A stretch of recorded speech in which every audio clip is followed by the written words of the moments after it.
C'est parti, j'enregistre. On est This parti. meeting is being recorded. On va attendre que tout le monde arrive. On était une trentaine. Je suis désolée, je n'ai pas l'abonnement premium. Je sais pas, ouais, est-ce que c'est possible d'enregistrer depuis Meet? Je sais pas. Je ne sais pas.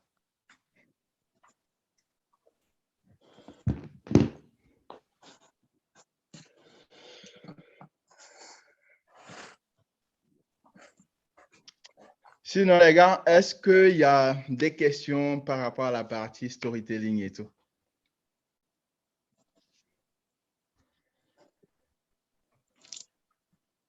J'ai une petite question, Noré, salut.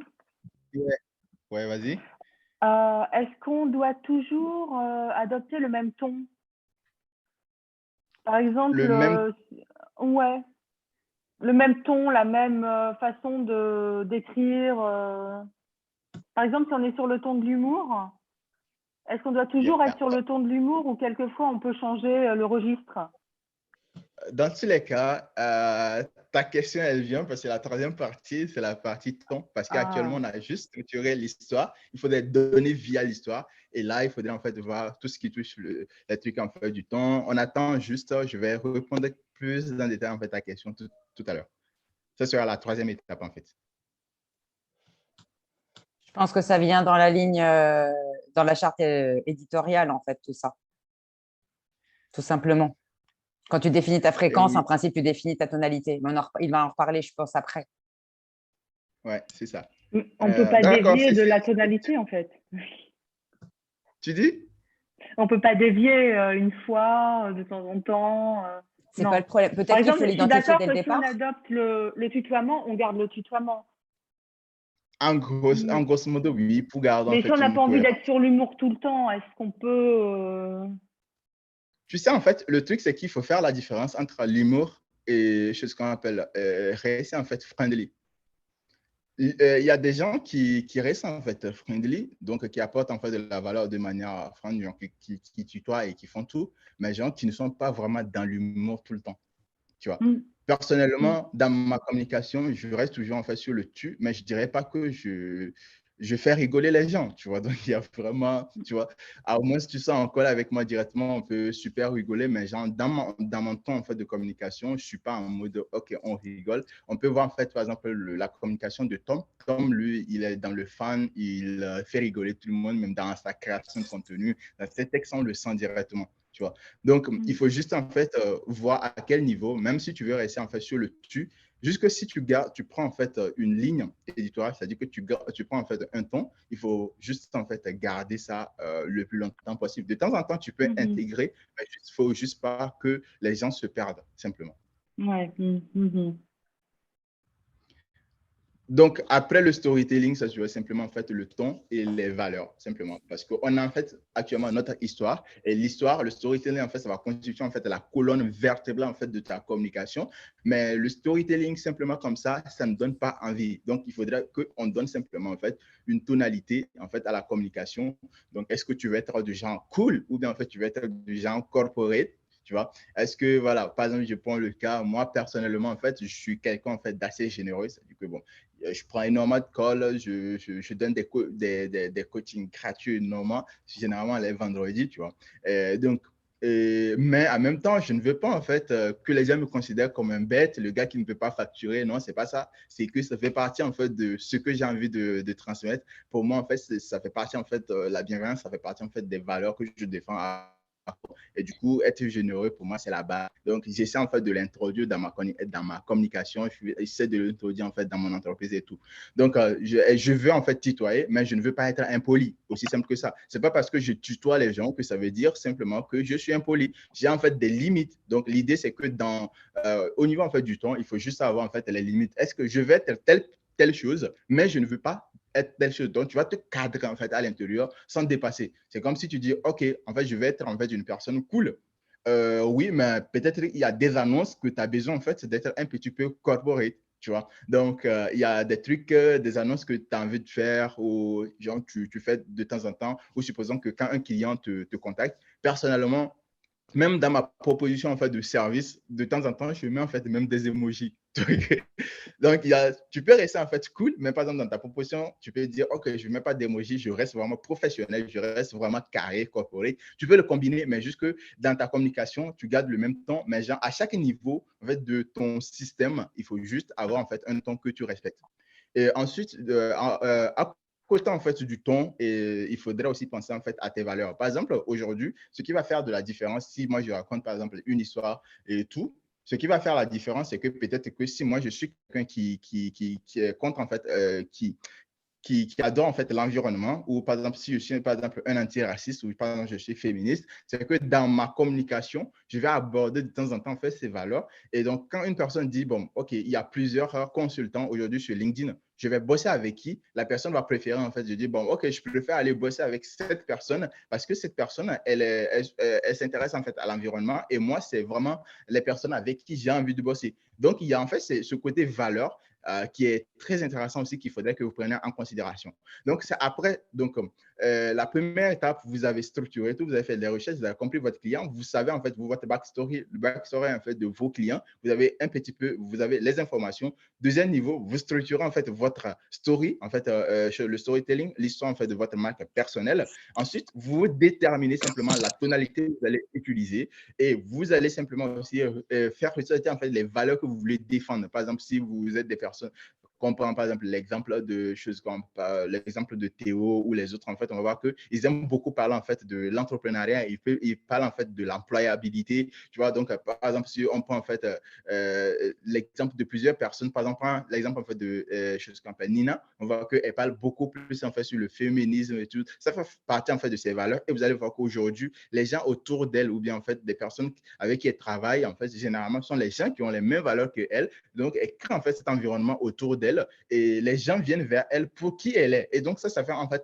la différence. Et à cause de votre ton, à cause des valeurs que vous défendez et aussi à cause de votre histoire, en fait, ça fait de telle sorte que vous différenciez à 100% en fait de vos concurrents avant de vous lancer en fait dans la création de contenu à fond. Simplement. Donc, c'est la partie qui est généralement très négligée, en fait, dans le personal branding, les trois parties qu'on vient de voir. Maintenant, c'est après avoir mis tout ceci, en fait, en place qu'on va passer maintenant, en fait, au content pillar. Donc, on a, en fait, la colonne vertébrale, en fait, de notre communication, qui est, en fait, le storytelling, le temps, en fait, les valeurs. Donc, l'idée, c'est que même dans ton storytelling, tu peux intégrer, en fait, ton ton et, en fait, les valeurs pour que ça soit vraiment cohérent, qu'on sache exactement qui tu es. Et donc, l'idée, après, c'est de déterminer simplement, au niveau de la quatrième étape, ce sera, en fait, de déterminer, en fait, les content pillars. Et les content pillars, leur objectif principal, en fait, ça sera en fait de créer du contenu, tous qui vont être redirigés vers en fait le storytelling, qui vont justifier simplement le storytelling. C'est-à-dire que chaque chose que vous allez faire aujourd'hui sur Internet ou bien sûr dans votre communication, que ce soit au niveau physique ou au niveau digital, clairement, ça doit en fait venir justifier en fait votre histoire. Aussi simple que ça.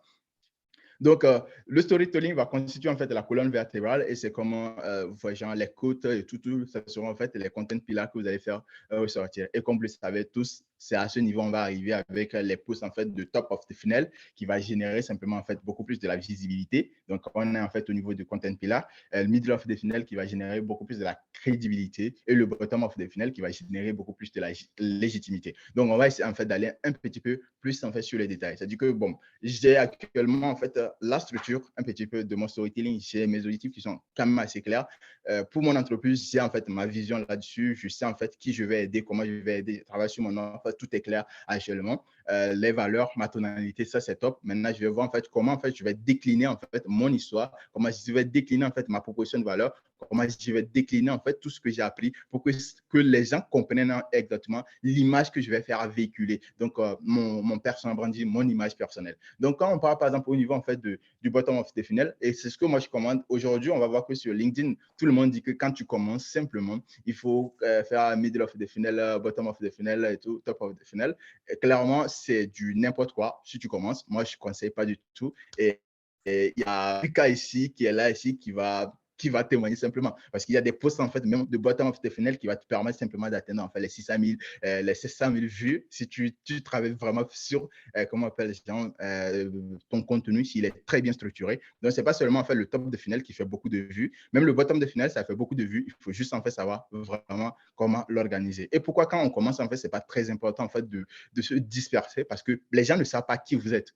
On ne sait pas encore c'est où votre expertise. On ne sait même pas encore, vous n'avez pas encore de crédibilité. Donc, il faudrait en fait d'abord travailler sur votre crédibilité. Donc, monter en fait votre expertise, apporter beaucoup plus de valeur, organiser des lives, faites en fait des carousels pour apporter beaucoup plus de valeur. Et à ce moment, à partir d'un certain moment, tellement vous aurez en fait de la visibilité, vous aurez en fait de la crédibilité et vous allez maintenant aller chercher en fait beaucoup plus de la visibilité.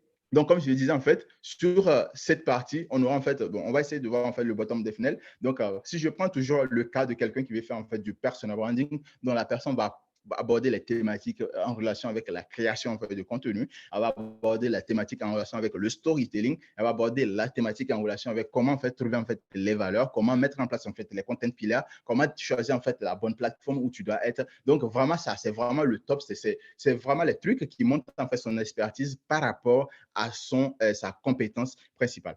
Donc, le middle of the funnel, ça sera vraiment des trucs qui donnent aussi en fait de la crédibilité. Et à ce niveau, ce qui va se passer, c'est que vous allez aborder les thématiques un peu plus haut. Donc, si tu es, par exemple, tu fais du personal branding, tu peux aborder les thématiques en relation avec le marketing, tu peux aborder les thématiques en relation avec de choses qu'on appelle l'entrepreneuriat, le freelancing, le consulting, le coaching, bref, en fait, les thématiques qui sont en relation avec ça, qui vont permettre en fait de toucher beaucoup plus de personnes qui ne sont pas vraiment très intéressées par le personal branding ou bien qui ne comprenaient pas en fait l'importance du personal branding. Et à ce niveau, ils vont commencer à s'intéresser à toi. Et au fur et à mesure, quand ils vont voir en fait après ton contenu en fait du bottom of the funnel, ils vont voir en fait que tu es légitime. Et du coup, après, s'ils ont besoin de quelqu'un dans ce domaine, ils vont te contacter. Et si on part en fait sur le top of the funnel, donc ça sera en fait beaucoup plus de la visibilité. Donc là, ce sont en fait les contenus en relation beaucoup plus sur vos valeurs. C'est-à-dire que là, vous allez aborder en fait les valeurs. Si vous êtes quelqu'un qui n'aime pas, par exemple, l'exploitation des personnes au niveau en fait de l'emploi, vous pouvez aborder ces thématiques. Si vous êtes quelqu'un, vous défendez en fait l'environnement, vous pouvez aborder ces thématiques. Vous êtes quelqu'un en fait féministe, vous pouvez aborder ces thématiques. Vous pouvez raconter votre histoire, vous pouvez raconter en fait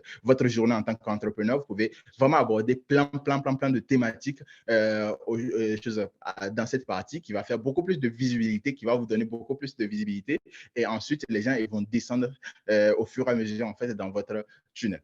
Je ne sais pas si cette partie en fait, des contenus piliers, en fait, est-ce que c'est assez clair pour vous?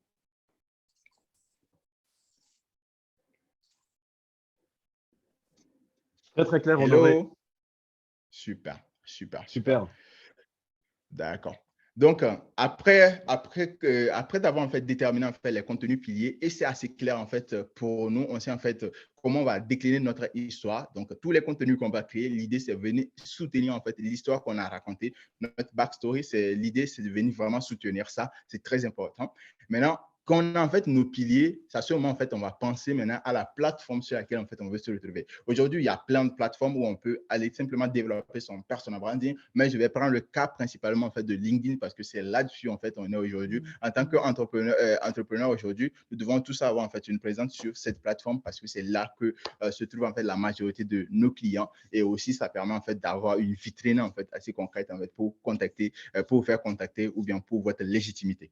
Donc, quand vous avez déterminé maintenant vos contenus piliers, vous avez votre storytelling qui est clair, vous déterminez la plateforme. On prend le cas en fait de LinkedIn. Actuellement, il faudrait maintenant déterminer simplement vos objectifs principalement à travers en fait LinkedIn. C'est-à-dire qu'au niveau de LinkedIn, quand on n'a pas d'objectif, c'est pas sûr qu'on va aller en fait loin. Donc, il faut déterminer clairement est-ce que vous avez besoin de plus de visibilité ou vous cherchez directement en fait des rendez-vous directement. Parce que si, comme je l'ai dit en fait, quand on cherche des rendez-vous, on commence par en fait par le bottom of the funnel pour créer en fait la légitimité en fait.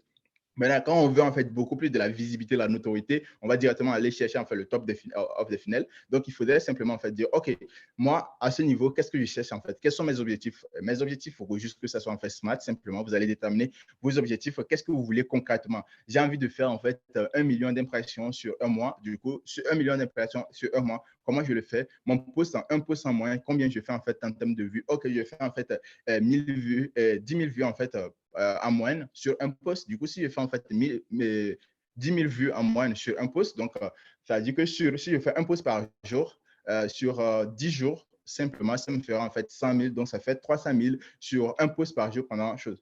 Donc, si je veux avoir en fait en général 1 million de vues, il me faut obligatoirement faire 3 posts par jour. Donc, c'est aussi simple que ça. C'est Ou le 3 calcul, mois. il est assez basique. Hein? Ou 3 mois. Tu fais Non, 3 oui, mois et demi. oui.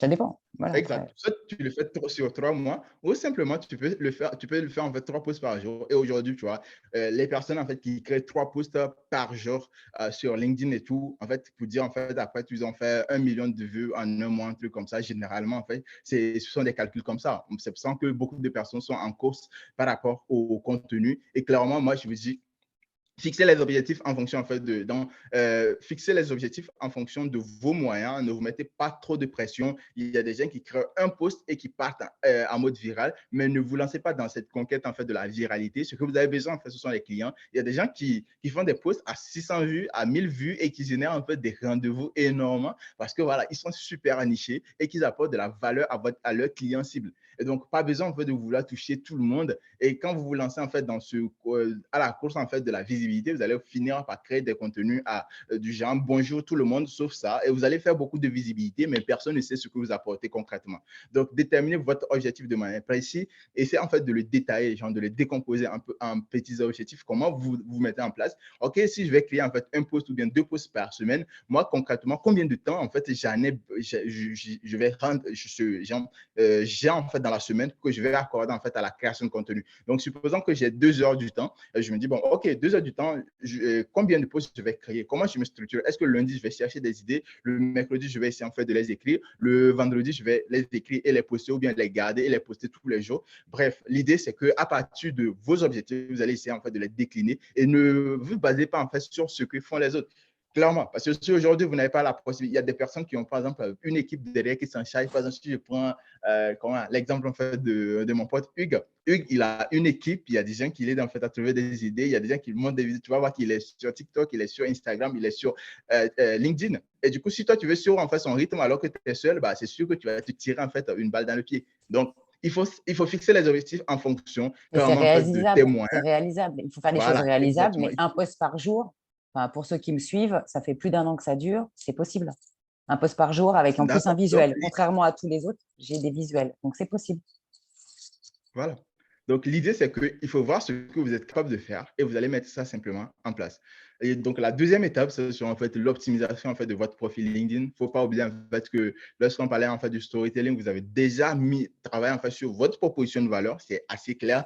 Votre offre est assez claire, c'est assez cadré. Donc, vous allez pouvoir en fait, mettre en avant en fait, votre proposition de valeur. Donc, en optimisant votre compte LinkedIn, donc la photo, la couverture, le titre et tout, vous allez détailler tout ceci en fait, pour que ça soit vraiment impactant. Ensuite, vous allez établir en fait, votre planning éditorial parce qu'à ce moment, vous avez les objectifs. Vous allez dire, bon, OK, tel jour, je vais créer en fait un contenu sur le top of the funnel, ici le middle of the funnel, le bottom of the funnel, ou bien par exemple, je vais faire aujourd'hui en fait le carrousel. Demain, je vais faire en fait genre un post simple. Donc, vous allez établir tout ça, vous allez les structurer. Donc, ensuite, ça sera l'étape en fait de la mise en place. Ensuite, vous allez lancer et ce qu'il faudrait faire tous les jours ou bien chaque semaine, ce sera en fait d'analyser les résultats par rapport à vos objectifs, voir c'est où les problèmes. OK, c'est où supposons vous vous dites, OK, aujourd'hui, pour créer en fait le post, j'ai besoin d'avoir en fait de 2 heures de travail.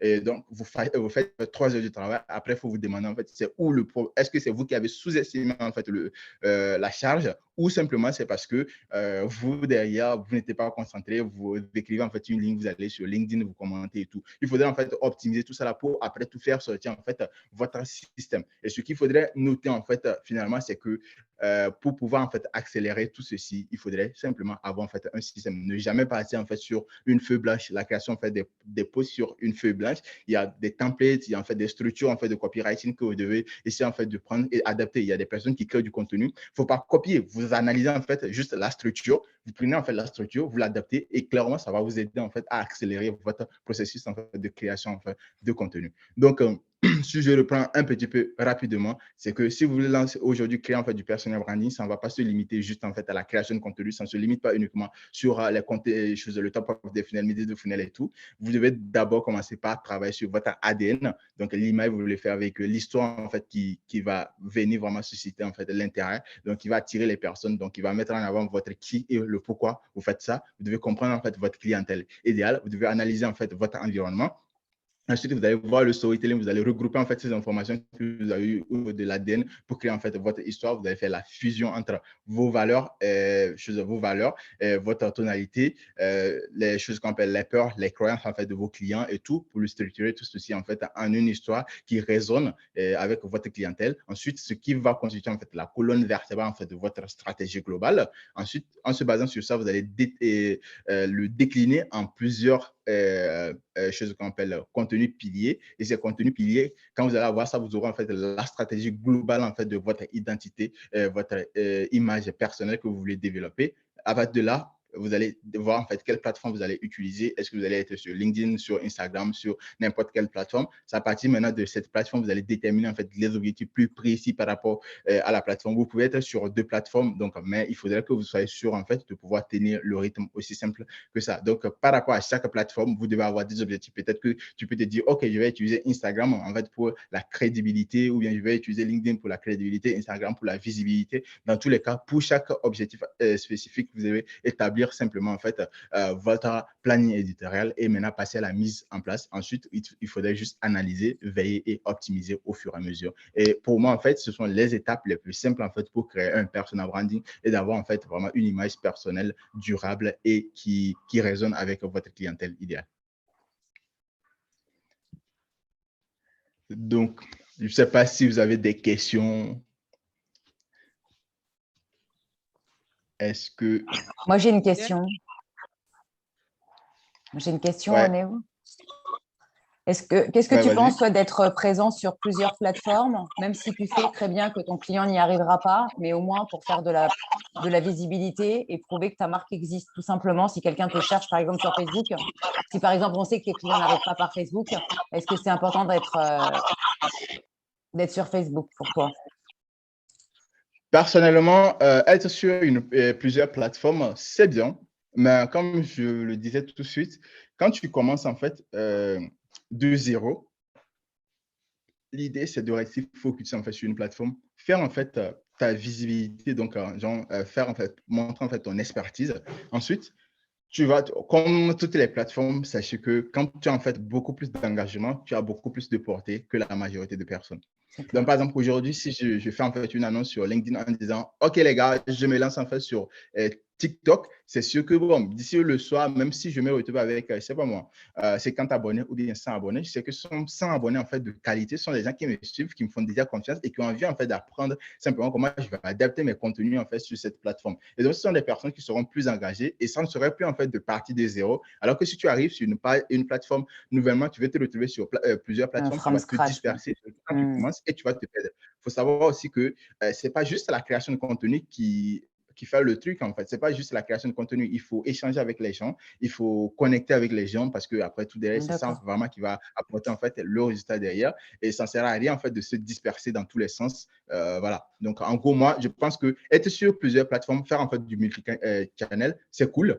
Mais quand tu commences et tu es seul, tu n'as pas en fait des moyens qui suivent avec. Au-delà mieux en fait commencer quelque part, être sûr en fait que tu es stable là-dessus et ensuite tu pourras en fait te disperser. Moi personnellement actuellement je suis en train de penser en fait de me disperser sur autre plateforme simplement parce qu'aujourd'hui je peux faire par exemple une semaine, 2 semaines, même un mois en fait sans créer du contenu. En janvier quand je ne créais pas du contenu, j'avais toujours en fait de la demande qui venait. Donc je me dis en fait que ok aujourd'hui LinkedIn, je suis assez stable là-dessus, je peux me permettre en fait voilà, d'aller sur cette plateforme. Et donc, c'est très important que vous essayez en fait de recentrer en fait l'énergie et aller à force en fait par rapport à vos objectifs. D'accord, merci. D'autres questions? Moi, j'avais une question. Oui, vas-y, Cécile. Je voulais savoir, quand tu as parlé des différents types, c'est-à-dire le top, le je veux savoir le pourcentage. Voilà. On fait le top of mode, je ne sais pas comment vous le dire, le top de tunnel. Voilà. C'est 50% de ou bien c'est 25% ou bien c'est comment? Ouais. En grosso modo, ce qu'on conseille très souvent, c'est de partir en fait sur chose à 30, 30, 40. Si tu commences, ça veut dire que quand tu commences, il faut mieux partir en fait sur le 30, 30, 40. Le bottom of the funnel, c'est souvent en fait sur 40%. parce que tu as besoin vraiment de monter beaucoup plus en fait ta crédibilité et tout. Maintenant, après tout, ce que tu pourras faire, c'est que bon, tu vas revenir en fait sur le top of the funnel, le bottom of the funnel sur 20% et être beaucoup plus sur le top parce que genre, le top et le middle, donc on est en fait sur 40-40. Donc, tu auras beaucoup plus de la visibilité, sachant que tu as déjà établi en fait ta crédibilité donc, et tu as optimisé ton profil. Donc, c'est sûr que derrière, quand les gens vont arriver, on va rester toujours intéressant. D'accord. Ok, c'est bon. Merci. Avec plaisir. D'autres questions?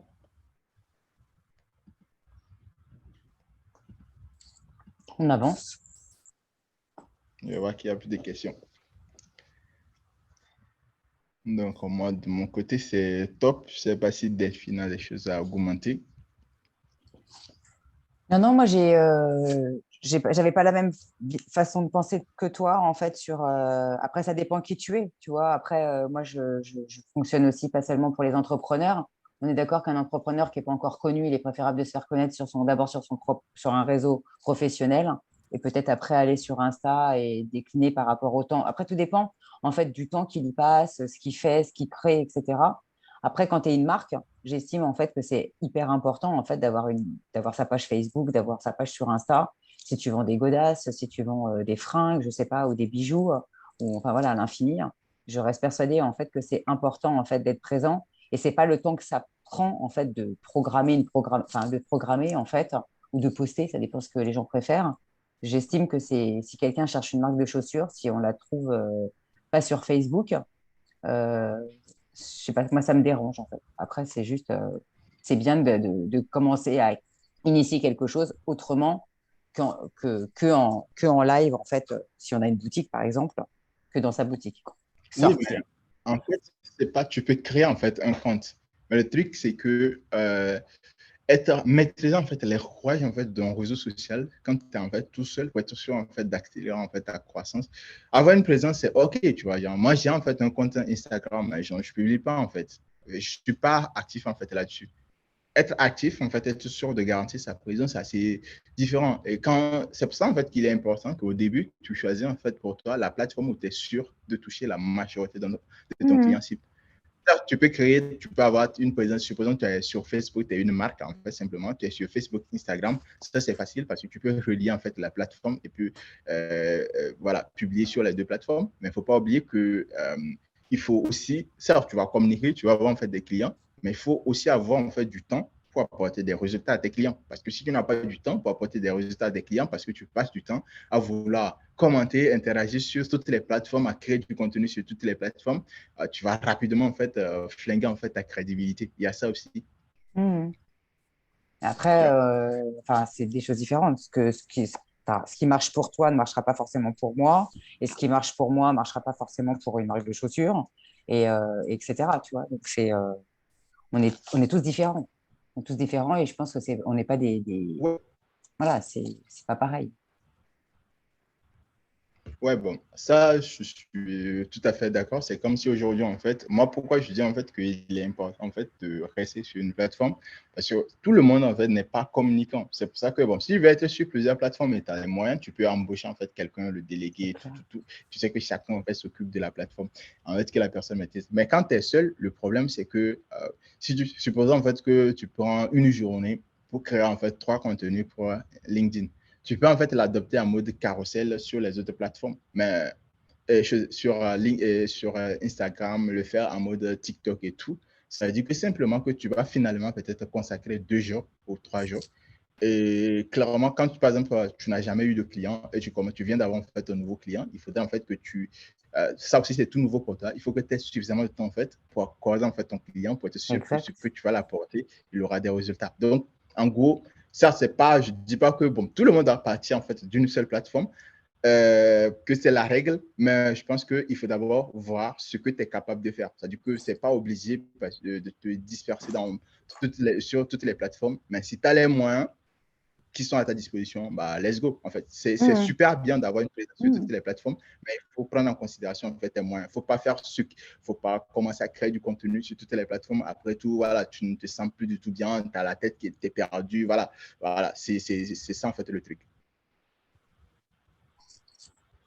Ouais, exact. Comme tu le dis, en fait, Alexis, ça dépend en fait du type de marque et puis aussi Oui, c'est des ce que j'ai objectifs dit. C'est ce concrètement. que j'ai dit. Il nous reste 10 minutes. Je ne sais pas s'il y a des questions, s'il y a des gens qui veulent intervenir, des trucs là-dessus.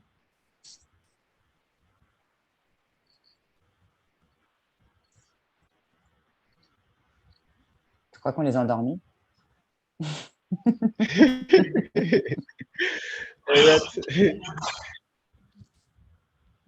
Quel storytelling dans le métaverse? Quel storytelling dans le métaverse? Qu'est-ce que tu veux dire clairement? C'est quoi ta question clairement? Le storytelling dans le métaverse?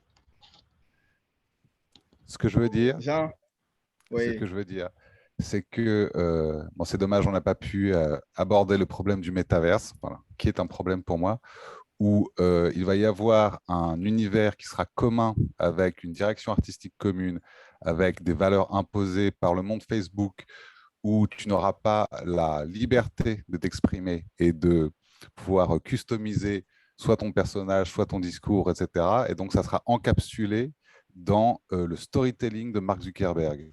Donc, quelle liberté tu peux avoir à l'intérieur d'un métaverse comme ça qui va unifier tout selon un seul storytelling, ou est-ce que tu vas comment peux-tu dégager ta propre originalité? C'est ça ma question. Concrètement, moi, je pense que le métaverse, je ne suis pas un pro en fait du métaverse. Tout de suite, je disais ça à Somalia. Donc, je ne suis pas un pro du truc. Mais ce que je sais en fait, c'est que l'histoire, ton histoire, Mark Zuckerberg, il crée en fait Facebook, il crée en fait le métaverse, il a fait son histoire, il raisonne pour créer en fait son entreprise. Si tu vas utiliser en fait sa plateforme, ça toi en fait de voir en fait comment tu vas intégrer simplement ton histoire à l'intérieur de la plateforme. C'est pas parce que tu utilises en fait une plateforme qui a en fait une histoire différente de ton histoire que ça veut dire que toi tu ne peux pas créer en fait ton environnement. C'est qu'aujourd'hui on utilise tous Facebook, on utilise Instagram et c'est Instagram où on utilise en fait LinkedIn. Ces plateformes, en fait, il y a en fait une histoire derrière leur création. Mais ça ne nous empêche pas, nous, d'utiliser cette plateforme, mais communiquer sur notre entreprise et faire véhiculer notre histoire. Donc, je pense que, comme on le dit très souvent, on prend en fait ce qui existe, on essaie en fait d'adopter et créer en fait un truc autour de notre personnalité, autour de notre histoire, et normalement, on devait pouvoir s'en sortir. Pour le moment, le métaverse n'est pas encore là. Certes, il y aura des choses. Pour le moment, beaucoup de personnes en fait spéculent pour dire, OK, il y aura ça, il y aura ça, il y aura ça. Et bon, moi, je ne suis pas vraiment un fan en fait des théories en fait de complot et tout. On attend, on verra en fait les résultats, ce qui va sortir, on verra. Et à ce moment exact, on verra comment s'adapter. Pour le moment, tout le monde suppose que ça serait comme ça, mais il n'y a rien encore de concret pour l'instant. Enfin, c'est ce que je pense, hein, c'est juste ma vision personnelle et chacun est libre en fait d'avoir sa vision. Si je peux, si je peux Oui, vas-y. être en contradiction un petit peu avec ce que tu vas dire, c'est qu'en fait, Il n'y a pas de souci, vas-y. la différence, c'est que Instagram, LinkedIn, Facebook, ce sont des boîtes à outils. C'est-à-dire qu'en fait, sur Instagram, tu viens avec ton univers. Si tu veux faire quelque chose de très sérieux, de très grave ou de très poignant, c'est une boîte à outils où tu peux mettre des photos, des visuels, développer une identité visuelle ou un personal branding qui est sérieux, corporate, cartoon, etc. Or, la différence, c'est que le métaverse t'impose, par la force, on va dire, une perception cartoon de ton environnement. Tout est cartoon, si tu veux, dans le métaverse. Donc, tu n'as plus la liberté de ton ou de t'approprier certains sujets qui seront en contradiction immédiate avec l'environnement narratif et visuel de Facebook. Si tu veux, si je prends un parallèle avec le jeu vidéo, dans tous les mondes persistants, les MMORPG, etc., tu as des centaines de mondes très différents. Tu as des mondes cartoon, rigolos, tu as des mondes terrifiants, tu as des mondes très réalistes, etc., etc. Mais le joueur choisit l'univers dans lequel il veut s'incarner. Or, à mon sens, alors peut-être que Delphine fera un spécial métaverse. Moi, ça Bah oui, je l'ai m'intéressera. annoncé. Je l'ai annoncé. Ouais. C'est Et mardi ben prochain. voilà, J'allais te dire, on en reparle mardi avec des pros, parce que c'est des gens qui sont d'accord. spécialisés dans le domaine. On parle avec, Voilà. donc pour ceux qui ne le savent pas, Interactive Studio, dont j'ai fait un poste collaboratif l'année dernière, en fait, a monté un autre studio spécialisé dans le metaverse. Ils sont, je ne connais pas toutes leurs histoires légales ou pas légales, j'en sais rien, je m'en fous. En tous les cas, ils travaillent avec Excelsior, Stéphane Boucris, que beaucoup connaissent en fait sur LinkedIn, qui est une personne très influente. Et du coup, en fait, on fait ensemble un spécial Metaverse en fait, et NFT mardi.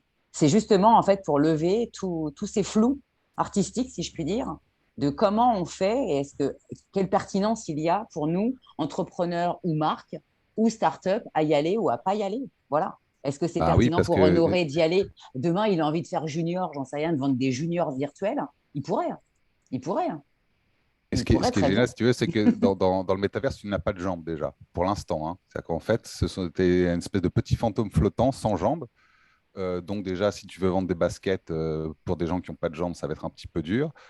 Quid, tu vois, par exemple, de la représentation d'un Mm. handicapé, tu vois, c'est quelqu'un qui a pas de Mais si jambes tu dans le veux monde bien, réel. Jando, il nous reste 4 minutes et je voudrais que Et donc, Honoré termine, c'était juste s'il pour te ça plaît. que je voulais dire qu'en Ok. fait, ça peut imposer un problème, Oui, oui, une direction artistique on est d'accord. imposée. On est Voilà, d'accord.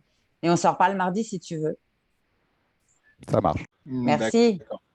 En tout cas, ça fait plaisir en fait d'avoir en fait ta vision là-dessus. Dans tous les cas, comme Delphine l'a dit, le mardi prochain, c'est ça, Delphine? Mm. Ouais. Donc, ouais, tu seras là pour écouter. On va voir en fait ce que les gens vont dire. Dans tous les cas, ce que essayer, c'est que bon, il y a toujours, quand tout se passe en fait au niveau digital, il y a toujours les moyens en fait de personnaliser. C'est comme aujourd'hui sur Facebook, si tu veux créer en fait une application intégrée ou si tu veux changer en fait l'environnement, il faudrait que tu aies en fait des développeurs qui vont partir dans la partie développement pour personnaliser le truc à fond pour toi. En plus de ça, c'est qu'il faut aussi comprendre qu'aujourd'hui, le métavers, c'est genre un niveau en termes d'évolution, ils sont à un niveau zéro, quoi. C'est vraiment en fait le début. Il faut du temps en fait pour que ça atteigne le niveau de maturité en fait des réseaux sociaux actuellement. Donc, il y a beaucoup de choses à encore faire. Donc, il ne faut pas se baser en fait sur ce qu'il y a aujourd'hui exactement pour projeter. Il faut donner encore plus de temps en fait sur ce point. En tout cas, moi, ça a été vraiment un plaisir pour moi en fait, de partager des trucs en relation avec le personal branding avec vous. J'espère que ça va vous servir. Et si vous avez des questions, n'hésitez pas en fait, à me contacter sur LinkedIn. Je suis toujours disponible et je réponds toujours aux messages. Parfois, je laisse le message de Delphine. Mais bon, je ne sais pas ce qu'elle fait, mais quand je envoie les audios, ça ne me passe pas toujours. Après, elle est bien criée sur moi, mais bon, généralement, je réponds. Moi, je relance. Après, j'ai appris à relancer au bout de quelques jours si je vois que les gens, je m'inquiète parce que là, c'est carrément comment dire, un problème humain. Parce que je sais qu'il est actif et réactif. Donc, en général, si Yeah. quelqu'un ne me répond pas au bout de 3-4 jours, là, je commence à m'inquiéter. Je me dis, il y a réellement un bug informatique. C'est ou l'appli ou autre chose. Et je sais qu'il y a des bugs. Moi, je le vois concrètement. Je ne sais pas vous, mais j'ai des notifications qui arrivent avec, c'est même pas c'est des notifications qui arrivent avec 2 heures ou 3 heures de retard. Et c'est parce que je me promène parfois sur mes posts que je vois en fait que j'ai eu un commentaire et j'ai pas répondu à des commentaires qui ont 3 heures. Donc c'est dommage parce que même par rapport à l'algo, ça peut être embêtant. Je vais juste revenir moi sur ma présentation. Si tu as fini, Ono? Oui, pour moi, c'est bon. Alors moi, je vais juste revenir en fait sur pour ceux. Touc, touc, touc, touc, touc. Je vais revenir sur le planning pour ceux qui n'étaient pas là au début et j'avais une quinte de tout en plus, ça n'arrangeait pas. Donc le Metaverse, c'est mardi prochain exceptionnellement à la même heure avec donc Metaverse Studio Excelsior. Nous aurons aussi justement des vidéos et stop motion sur les réseaux sociaux avec Manaïg Fouyen le 2 juin. Justement, je voulais rebondir par rapport à ce que disait Honoré tout à l'heure parce qu'en fait, les vidéos, je sais que ça coûte cher. Et en fait, ce que fait Manaïg, en fait, c'est un bon compromis, c'est de l'animation. Elle vous montrera, moi je l'ai mise en avant l'année dernière en photo. Alors en photo, montrer du stop motion, c'est un peu compliqué, mais du coup, je ne sais pas si tout le monde la connaît. Le stop motion est un bon compromis entre la photo et la vidéo qui coûte très cher. Ça peut être un bon compromis. On est sur des budgets qui sont bien moindres. On est, à mon avis, dans des budgets en fait, qui sont parfois divisés par 10 ou par 20. Donc, ça peut être intéressant. Et ensuite, on a un dernier webinaire en fait, qui est axé en fait, avec Empreinte Pro, donc avec mon amie Marie-Béatrice Fontaine, et on va faire un spécial carte de visite. Et c'est de la co-présentation, puisque je présente avec elle en fait toutes les tendances 2022 des cartes de visite. Voilà, puisque le papier n'est pas mort, hein, pas plus que le retail, pour ceux qui pourraient le penser. Donc, bien évidemment, pour ceux qui veulent avancer avec moi, je cherche des gens dans le digital pour les prochains, digital, médias, relations clients, ceux qui ont envie de parler de la relation client. Moi, je peux en parler, mais si on peut faire du conjointement, avec plaisir. Si d'autres personnes veulent intervenir sur la création de contenu, sur les pop-up stores, l'automatisation,